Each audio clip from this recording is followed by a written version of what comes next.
കാൽപന്തിന്റെ സുൽത്താൻ Neymar junior ബ്രസീലിന്റെ 6ാം കിരീട സ്വപ്നങ്ങളുമായി വീണ്ടും ഒരു ലോകകപ്പിനൊരുങ്ങുമ്പോൾ കരിയറിലെ ഏറ്റവും വലിയ റെക്കോർഡുകളാണ് താരത്തെ കാത്തിരിക്കുന്നത്.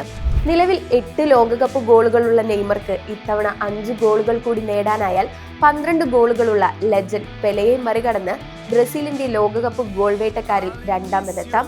ഒപ്പം ബ്രസീലിന്റെ ഐതിഹാസികമായ 10ാം നമ്പർ ജേഴ്സി അണിഞ്ഞ് തന്റെ 4ാം ലോകകപ്പ് കളിക്കുന്നതോടെ ഈ നേട്ടം കൈവരിക്കുന്ന പെലെയുടെ റെക്കോർഡിനൊപ്പവും നെയ്മർക്കെത്താം. നിലവിൽ 79 ഗോളുകളുമായി ബ്രസീലിന്റെ എക്കാലത്തെയും മികച്ച ഗോൾ വേട്ടക്കാരനായ താരം ഇനി ഒരൊറ്റ ഗോൾ കൂടി നേടിയാൽ ചരിത്രത്തിൽ ആദ്യമായി 80 അന്താരാഷ്ട്ര ഗോളുകൾ തികയ്ക്കുന്ന ആദ്യ ബ്രസീലിയൻ താരമെന്ന സമാനതകളില്ലാത്ത റെക്കോർഡും സ്വന്തമാക്കാം. പരിക്കിന്റെ നിരാശകളെല്ലാം കാറ്റിൽ പറത്തി സാമ്പാ താളത്തിൽ നെയ്മർ ഇത്തവണ ബ്രസീലിനെ വിശ്വ കിരീടത്തിലേക്ക് നയിക്കുമെന്ന പ്രതീക്ഷയിലാണ് കായിക ലോകം.